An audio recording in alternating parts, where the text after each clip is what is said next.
半径，带你遛弯去。哎，好，走吧。现在是气口古镇的早上8点多，哇，太阳已经这么大了。现在还早，这个古镇上都没什么人。这旁边，古镇的旁边就是黄河了。气口古镇也是九曲黄河第一镇。气这个字在汉语字典里边也有沙石堆积的浅滩，所以说就有这个气口古镇这么一个名字。我现在呢是来到了气口古镇的这个门口了，这里写着九曲黄河第一镇，说的就是这里气口古镇。很难想象啊，在如此闭塞的地方，在过去的200多年间，是整个山西对外交流还有贸易的一个很重要的窗口之一，并且呢，也是古代整个山西的西大门。看得到旁边都是很多这个古建筑的。为什么在过去这个气口古镇特别的繁荣发达呢？就是因为以前陆地这个交通条件十分的不便利，所以呢，当时的人们是采用这个水运的交通的。但是从黄河上游来到的货运的船只，来到了这边，那个水流变得十分的湍急，十分的危险，所以说他们只能在这里，靠着这个码头把货物卸下来，改用骆驼或者骡子去搬运这个货物，就是走陆运。所以说这里呢，在当时呢是很多客栈，就所有的船只来到这里都要卸货嘛，就成为一个交通的枢纽了。古镇的旁边就是黄河了，给大家看一下这里的水流有多么的湍急。黄河上游的水流十分的平缓，但是流到下边这里呢，就变得十分的湍急了，因为河中有很多砾石、很多沙石，所以就变得湍急。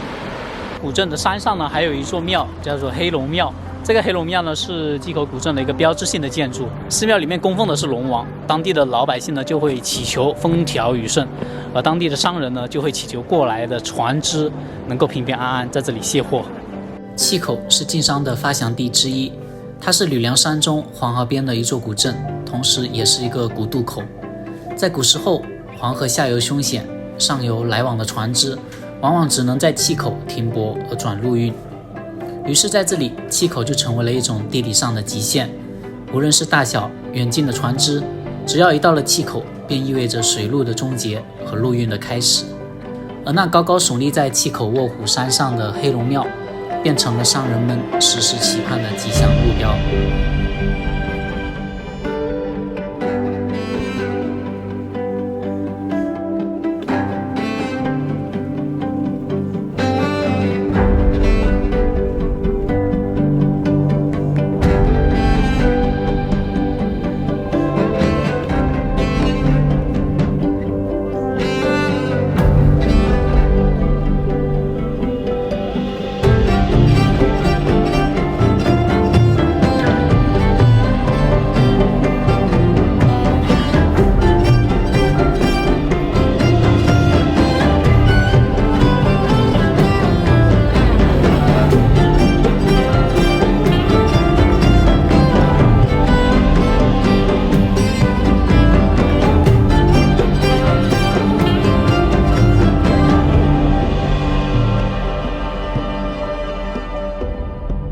气口这边很出名的大枣，红枣，这红枣怎么卖啊？5块钱一斤。5块钱一斤啊？我可以尝一下吗？我尝一下红色的这个哈。骆驼牵上来了。哎呦，还要跪下来。这个就是路边种的那个枣树摘的是吧？这个也还可以，也还可以啃一下。那看这个甜，这个甜。尝一下这个大个的，看怎么样？这大个的很甜，比小个的要多很多汁，更脆更爽口。是味道。个子又大。刚刚跟那个大叔呢买了2斤的气口红枣。气口这边种植枣树呢也有很源远流长的历史了，并且在很早以前，气口的黄河沿岸都是种满了这个枣园枣树的。所以说来到这里必尝的就是这个气口红枣，还有我之前吃的那个臊子碗突也是必尝的。这2个东西来到这里必须得尝一尝。而且这个枣树特别的耐旱，当地人也种了很多在路边。随便一栋民居家里边的院子里边就种了这个枣树了。契口古镇的街道、店铺都是清代的传统建筑，主街道是顺着卧虎山从东开始，沿着旁边的河流西去，而这些建筑完全是依照的地形而建的，街道都用石头而铺砌，店铺都是用的平板门。这边的民居住的都是原住民，都是他们祖祖辈辈传下来的房子。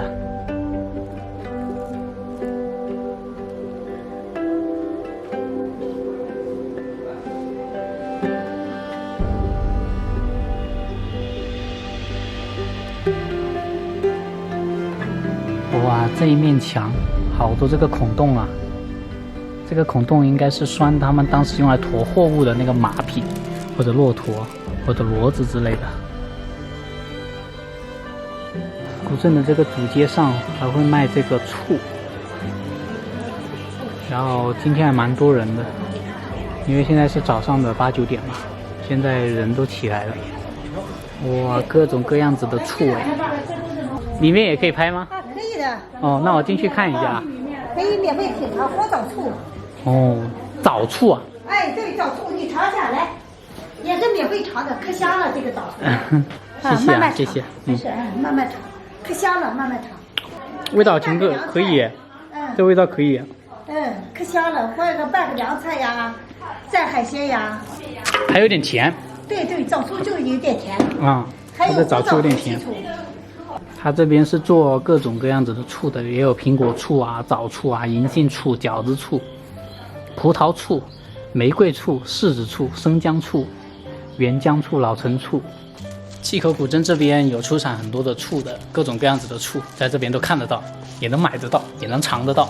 以前的晋商就是用这个骆驼驮这个货物做贸易。太好了，景区这里还有一个便民核酸采集点。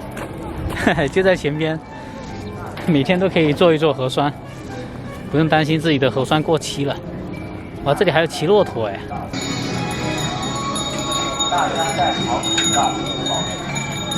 很多游客来到这边都会尝试一下骑骆驼。